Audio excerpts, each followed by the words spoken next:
Hello friends, good morning. मैं गुड्डू सिन्हा आज फिर एक वीडियो लेकर आया। ये वीडियो बहुत इंपॉर्टेंट है। अगर आप सीटेट की तैयारी कर रहे हैं, किसी भी टीचर एग्जाम की तैयारी कर रहे हैं, तो उसमें वीडियो बहुत इंपॉर्टेंट रोल अदा करती है। जिस तरह से अगर घर में कोई पार्टी फंक्शन होते हैं तो मेहमान आते हैं, आते के साथ साथ अपने परिवार को लेकर भी आते हैं। उसी तरह से अगर किसी भी टीचर एग्ज़ाम की तैयारी कर रहे हैं तो जिन प्याजे को तो भूलना ही नहीं।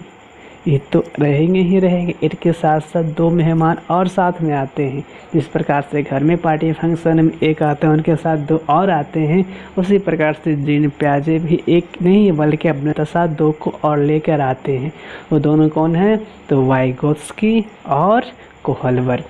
तो आज पहले हम लोग जानते हैं जीन प्याजे के बारे में। इसके बाद नेक्स्ट वीडियो में जानेंगे वाइगोत्स्की के बारे में, उसके बाद जानेंगे कोहलबर्ग के बारे में। जीन प्याजे के जो संज्ञानात्मक विकास है, इसके बारे में आज हम लोग जानेंगे।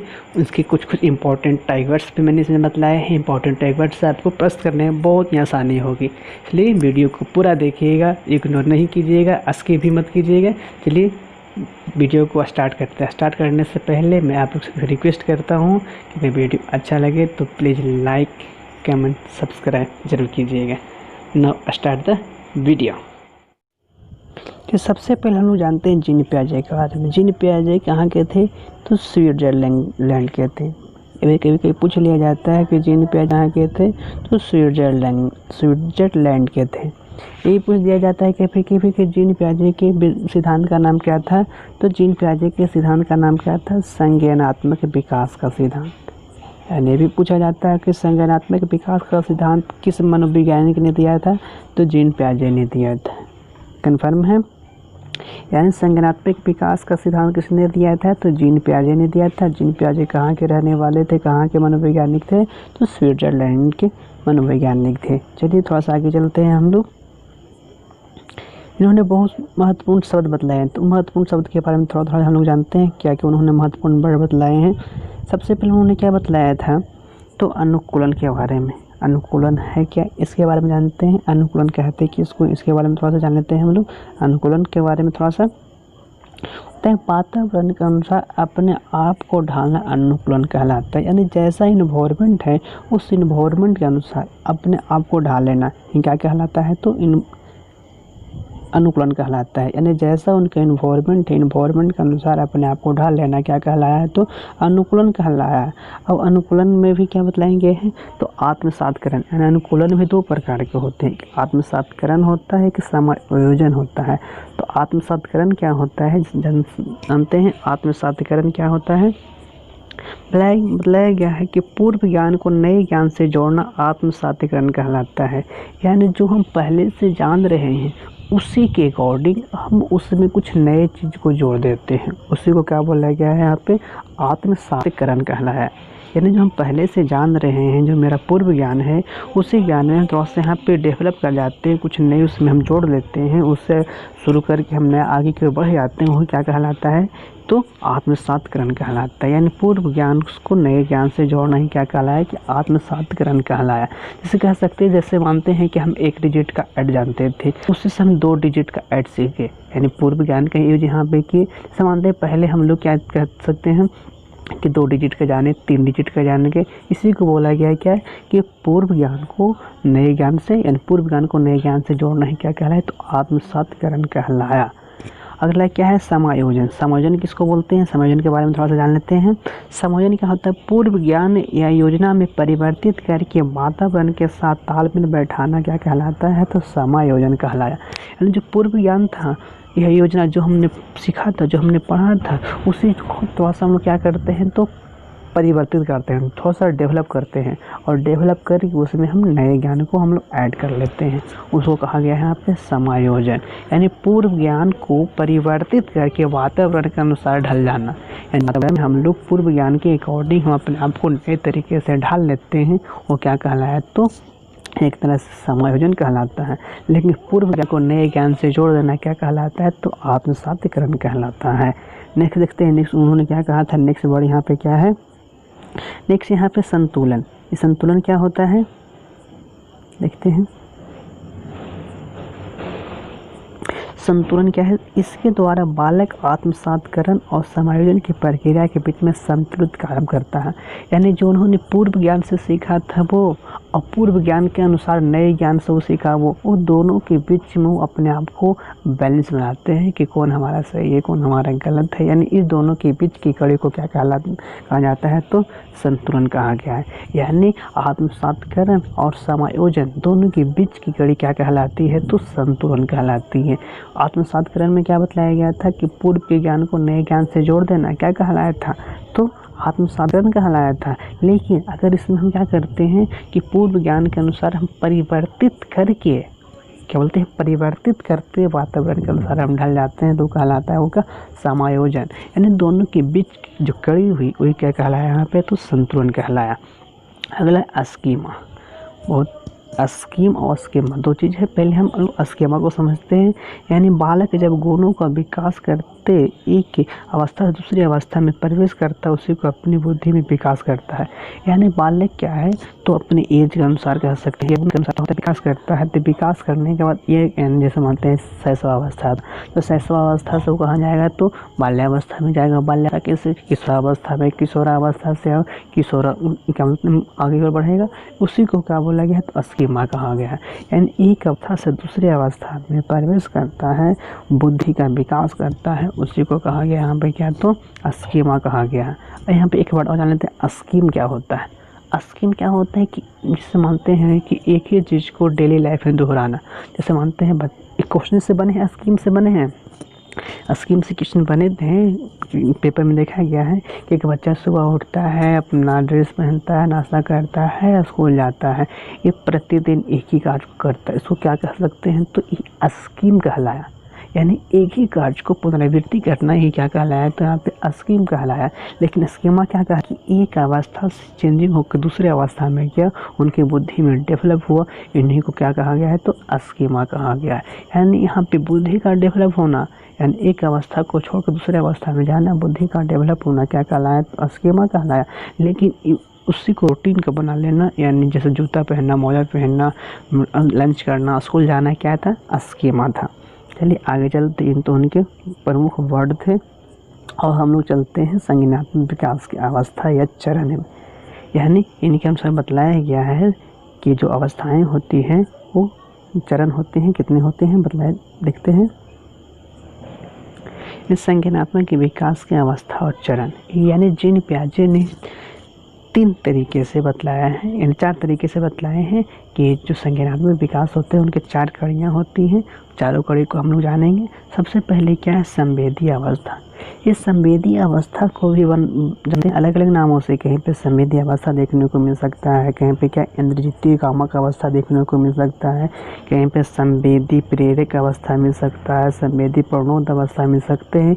ये सब के सब क्या हैं? तो एक ही है। इसलिए हम यहाँ पे चारों नाम लिख दिए, कहीं भी हो कन्फ्यूज नहीं होना है। इसका एज क्या होता है? तो जन्म से लेकर 2 वर्ष। जो संज्ञानात्मक विकास का प्रथम चरण है उस क्या है? तो संवेदी पेशीय अवस्था या इंद्रजनित कामक अवस्था या संवेदी प्रेरक अवस्था या संवेदी प्रणोद अवस्था। इसका जो समय है 0 से लेकर 2 वर्ष, यानी जन्म से लेकर 2 वर्ष की अवस्था क्या कहलाती है? तो संवेदी पेशीय अवस्था। इसमें क्या बतलाया गया है कि संवेदी यानी जो बच्चा होता है जन्म से लेकर 2 वर्ष तो क्या करता है? तो इंद्र यानी जो उनके ज्ञान इंद्रियां हैं, ज्ञान इंद्रियां या मांसपेशियां द्वारा ही अपना कार्य को वो करता है। यानी बोल तो नहीं पाता है, लेकिन रोकर, हाथ पैरों के द्वारा, आँखों के द्वारा, यानी जितने उनको ज्ञान इंद्रियां उन्हीं के सहायता से अपने कार्य को वो करता है। इसमें कुछ टैग वर्ड्स बतलाए थे, मैंने पहले बताया था टैग वर्ड्स के बारे में कि टैग वर्ड्स के साथ यहाँ पे बताए जाएंगे। इसका टैग वर्ड्स क्या है? यानी संवेदी प्रणोद अवस्था या इंद्रजनित अवस्था में क्या हो सकते हैं टैग वर्ड्स? तो कान, नाक, आँख, यानी जितने भी यहाँ पे पाँच जो होते हैं इनके ज्ञान इंद्रियाँ उनमें आते हैं, उनका किसी एक का नाम आ जाता है। यानी त्वचा होता है, आँख है, नाक है, कान है, ये सब क्या है? तो ज्ञान इंद्रिय है। इसमें किसी एक का नाम आता है तो कौन सी अवस्था में आएगा वो? तो पहला अवस्था यानी संवेदी प्रेरक अवस्था है या इंद्रजनित अवस्था हो सकती है। अनुकरण, स्मृति, मानसिक चित्रण बतलाया गया। अनुकरण या स्मृति या मानसिक चित्रण भी इसमें हो सकते हैं।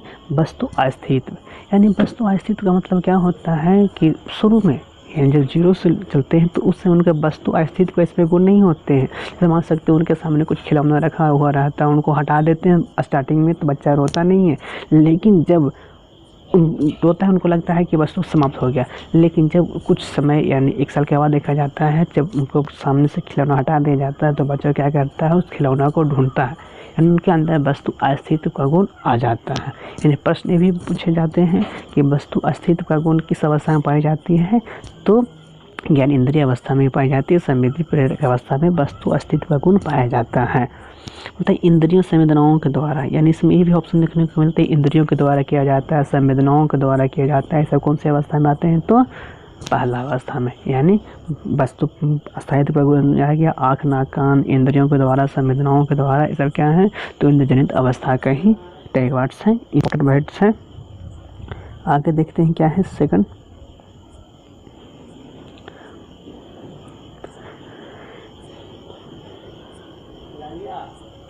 सेकंड है यहाँ पे पूर्व संक्रियात्मक अवस्था। यानी पूर्व संक्रियात्मक अवस्था के यहाँ पे अलग अलग नाम से जानते हैं क्या है, प्राक संक्रियात्मक अवस्था भी कहा जाता है या पूर्व संक्रियात्मक अवस्था भी कहा जाता है।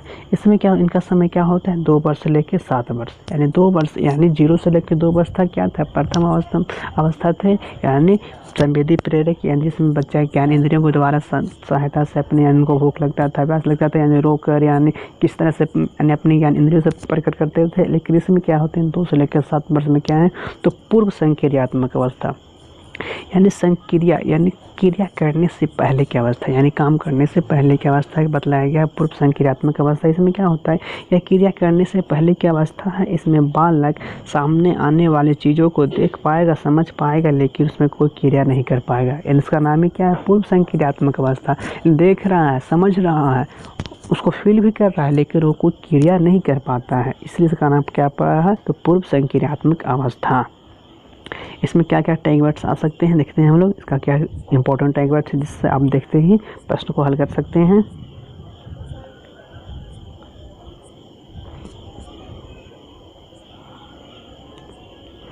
सबसे पहले बोलते हैं इस अवस्था में बालक पड़ोसी बच्चा के साथ खेलता है। बोलता है इस अवस्था में 2 से लेकर 7 वर्ष में क्या होता है, आसपास में बच्चा खेलता है, यानी 2 से 7 वर्ष में क्या होते हैं, बच्चे हैं जब अपने दोस्त, ज़्यादा उनके दोस्त नहीं बनते, बल्कि आसपास में जितने भी बच्चे होते हैं उन्हीं के साथ वो खेलता है। सही अनुपात में अंतर नहीं कर पाता है। सही अनुपात कहने का मतलब ये है कि उस सही मात्रा में, सही रेशियो में वो डिफरेंट नहीं कर पाता है कि क्या हो सकता है। जैसे मान सकते हैं कि एक बड़ा सा है, ठीक है, इतना ही पानी अगर इसमें अटता है, ठीक है, तो डिफरेंट नहीं कर पाएगा कि इसमें ज़्यादा है इसमें ज़्यादा है, दोनों के दोनों क्या है, इक्वल हैं। फिर ही उनको समझ में नहीं आता है, इसको लगता है कि ये तो छोटा है, ये क्या है तो बड़ा है, इसमें ज़्यादा आएगा। यही बोलते हैं कि इनको समझ में नहीं आता है, यानी डिफरेंट नहीं कर पाते हैं क्या दोनों में है। क्या बताया क्या है, जीववाद। जीववाद कहने का मतलब ये होता है कि उन सभी चीज़ को क्या उनको लगता है कि सब में जीव है। जैसे मानते हैं बच्चा गिर जाता है, ज़मीन पे गिर जाता है, टेबल पे गिर जाते हैं, कहीं पे गिर जाते हैं, तो की माँ होती है जो घर पे उनके गार्जियंस होते हैं, बच्चा रोने लगता है, उनके गार्जियन कहते हैं उनको हाथ से मार देते हैं कि मेरे बाबू को गिरा दिया, ऐसा किया वैसा किया, और बच्चा को लगता है कि उनको चोट लग रहा है और बच्चा बिल्कुल चुप हो जाता है। ऐसा आप लोग घर में देखे भी होंगे कि बच्चा रो रहा है, कहीं पे गिर जाता है तो रोने लगता है, तो उनको माँ होती हैं जो भी होते हैं घर पे उनको दुलाने लगते हैं कि मेरे बाबू को गिरा दिया, मेरे बाबू को गिरा दिया, और ज़मीन को मारते हैं, टेबल को मारते हैं, तो बच्चा हंसने लगता है और उनका क्या बोलते हैं अपने आप में संतुष्टि होती है कि हाँ वो रोने लगा। यानी उनकी रोने का जो कारण था क्या था, ज़मीन था या टेबल था। यानी उसमें जीववाद है, यानी सजीव और निर्जीव के अंतर नहीं कर पाता है कि कौन सा सजीव है कौन सा निर्जीव है। यानी टेबल निर्जीव है लेकिन उसको क्या लग रहा है कि सजीव ही है, यानी सजीव और निर्जीव की वो डिफरेंट नहीं पाते हैं। क्या है, जीववाद। अगला क्या है, अहम केंद्रितता। अहम केंद्रितता कहने का मतलब वो अपने आप में बच्चा यह सोचता है कि जो वो कर रहा है वह सोच रहा है वह सही है। बोलता है इसमें ये बतलाया गया है अहम केंद्रितता में कि जो वो करे उसे लगता है कि जो हम कर रहे हैं वही मेरा सही है। जैसे देखते हैं आप बच्चा को कितना माना कीजिएगा, जिस काम के लिए माना करता है वही काम को वो करने लगता है। उसे लगता है कि मेरा जो काम कर रहे हैं, जो सोचते हैं, जो हमारा थिंकिंग है मेरे लिए क्या है तो सही है, इसलिए बच्चा क्या करता है उसी को बोला कि अहम केंद्रितता। यही बोलते हैं कि बच्चा को ये सोचता है कि जो वो कर रहा है या जो सोच रहा है उसके लिए वो सही है, अब अपने बात को मनवाता है। अगला क्या है, आप पलटावी। यानी अपलटावी कहने का मतलब उनके अपलटावी का गुण नहीं होते हैं। अपलटावी कहने का यह अवस्था है बच्चों की संख्याओं का वस्तु समस्याओं आदि के उलटना पलटना नहीं आता। जिसे समझ सकते हैं कि 7 + 5 होता है, तो अगर बच्चा से पूछ देते हैं कितना होता है, 12 होता है, ठीक है। लेकिन अगर बच्चा से ही पूछ देते हैं कि 5 + 7 होता है कितना होता है, तो बच्चा नहीं बतला पाता है, यानी इसका ज्ञान उसको नहीं होता। हालांकि दोनों सेम है, लेकिन उनको इतना ज्ञान नहीं होता है कि हाँ दोनों का आंसर सेम हो। इसी को बोलते हैं कि उलटना पलटना बच्चा नहीं जानता है। आगे देखते हैं, तो तीसरी अवस्था है मूर्त संक्रियात्मक अवस्था। ये मूर्त संक्रियात्मक अवस्था क्या होते हैं, इनके भी 2 नाम है। ठोस संक्रियात्मक अवस्था भी इनको बोला जा सकता है और मूर्त चिंतन की अवस्था ही बोला जाता है। मूर्त चिंतन की अवस्था ही बोल सकते हैं, मूर्त संक्रियात्मक अवस्था ही बोल सकते हैं, या ठोस संक्रियात्मक अवस्था ही हो सकते हैं। इसका समय क्या है, 7 वर्ष से लेकर 12 वर्ष तक ये कहलाते हैं। तो इस अवस्था में बालक सामने रखी हुई वस्तु को देखकर कुछ कर सकता है, यानी जो उनके मूर्त यानी जिसको वो देख सकता है, यानी जो उनके सामने है उसी को आइडेंटिफाई करता है, उसी के बारे में सोचता है, उसी के बारे में उनकी संरचना है, उसी के बारे में उनका अपने सोच को विकसित करता है। यानी जो उनके सामने है उनको लगता है कि वो है, जो उनके आसपास उनसे नज़र में नहीं है उनके बारे में बच्चा नहीं जानता है। यानी जो उनको दिखाते हैं उसी के बारे में जानता है, लेकिन उसके बाद उनका ज्ञान नहीं होता है। इनके इंपॉर्टेंट वर्ड क्या हैं देखते हैं। इंपॉर्टेंट वर्ड सबसे इंपॉर्टेंट होते हैं केवल यह मूर्त चिंतन। इसमें बच्चा क्या करता है, तो मूर्त मतलब जो उनके सामने उसी के बारे में वो सोचता है। सामने उनको अगर एक हम खरगोश दिखाते हैं तो खरगोश के बारे में ही सोचेगा, हम बिल्ली दिखाएं तो बिल्ली के बारे में ही सोचेगा।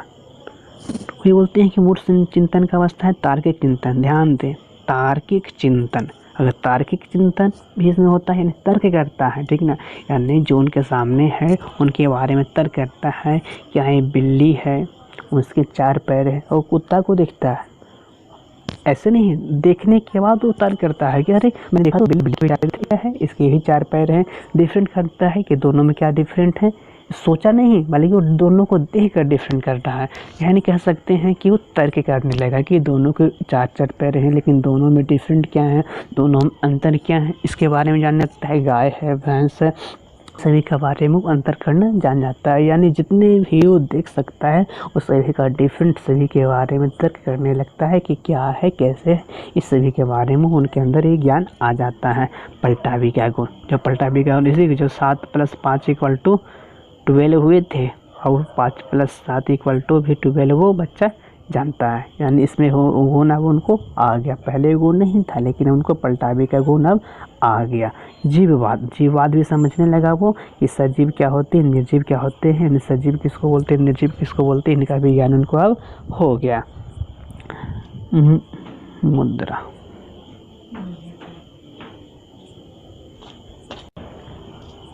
मुद्रा भाग, यानी मुद्रा के बारे में, पैसा के बारे में बच्चा समझने लगता है।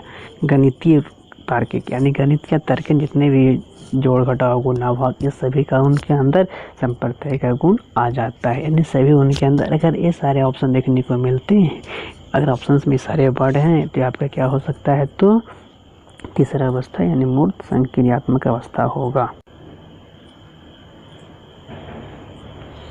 चौथा है औपचारिक अवस्था। औपचारिक अवस्था के भी अलग अलग नाम हैं। औपचारिक संक्रियात्मक अवस्था, अमूर्त चिंतन की अवस्था, अमूर्त संक्रियात्मक अवस्था। यानी औपचारिक अवस्था को हम लोग क्या कह सकते हैं, तो औपचारिक संक्रियात्मक अवस्था भी कह सकते हैं, अमूर्त चिंतन की अवस्था भी कह सकते हैं, अमूर्त संक्रियात्मक अवस्था भी कह सकते हैं। उसमें क्या था, तो चिंतन था, लेकिन इसमें क्या है, अमूर्त चिंतन है। ध्यान देना, इसमें क्या है, चिंतन, अमूर्त चिंतन है, उसमें क्या था, सिर्फ चिंतन था। उसमें तार्किक है, इसमें अमूर्त तार्किक है। 2 वर्ड हैं, अगर इसमें अमूर्त तार्किक मिलते हैं तो अमूर्त औपचारिक अवस्था हो जाएगा, लेकिन सिर्फ तार्किक मिलते हैं तो क्या हो जाएंगे, तीसरा अवस्था है जो मूर्त अवस्था है। इसका एज क्या होता है, तो 12 वर्ष से लेकर किशोरावस्था तक, यानी इसमें 12 वर्ष के बाद स्टार्ट होते हैं, किशोरावस्था तक ये रहते हैं। यानी कि इंपॉर्टेंट टैग वर्ड्स क्या हैं देख लेते हैं। इनकी इंपॉर्टेंट एक वर्ड है अमूर्त चिंतन, यानी इसमें क्या मिलेंगे अमूर्त, उसमें क्या था तो मूर्त चिंतन था, इसमें अमूर्त चिंतन मिलेंगे, अमूर्त तार्किक चिंतन मिलेंगे, औपचारिक चिंतन, उच्चतम अवस्था यानी सबसे, यानी जिन पियाजे की जितनी भी अवस्था है उसमें सबसे ऊपर का अवस्था क्या है तो ये है औपचारिक संक्रियात्मक अवस्था। चलिए थोड़ा सा आगे देख लेते हैं, लास्ट है। इस अवस्था में बालक अमूर्त चिंतन करने लगता है। अमूर्त चिंतन यानी जो उनके सामने नहीं भी है उसके बारे में बच्चा सोचने लगता है, अर्थात स्मरण मनन निर्णय करने लगता है, यानी किसी चीज़ को याद करना, किसी चीज़ के बारे में सोचना और क्या,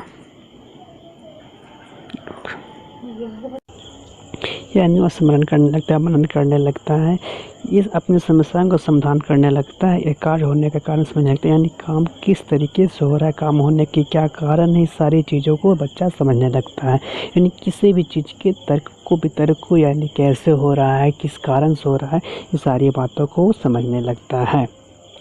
कुछ इनके प्रमुख कथन है, कथन के जान लेते हैं। मतलब क्या है, फर्स्ट कथन क्या है, बच्चे समझ का सृजन करते हैं। जिन पियाजे का मानना था जो बच्चा है समझ का सृजन करते हैं, किसी चीज़ को समझता है, बच्चे ज्ञान का निर्माण करते हैं। बच्चे क्या करते हैं तो ज्ञान का निर्माण करते हैं, बच्चे खोज के द्वारा ज्ञान का निर्माण करते हैं। जिन पियाजे का कथन अगर पढ़ लिखा है किन्होंने कहा था तो जिन पियाजे ने कहा था। संज्ञानात्मक विकास नकल पर आधारित न होकर खोज पर आधारित है, यानी जिन पियाजे का कथन है कि जो संज्ञानात्मक विकास है नकल नहीं है बल्कि क्या है तो खुद से खोज करने पर आधारित है। ये था इनके संज्ञानात्मक विकास। अगर आप लोग को वीडियो अच्छा लगा होगा तो प्लीज़ लाइक कीजिएगा, अगर अच्छा नहीं लगा होगा तो डिसलाइक कर सकते हैं। Thank you for watching.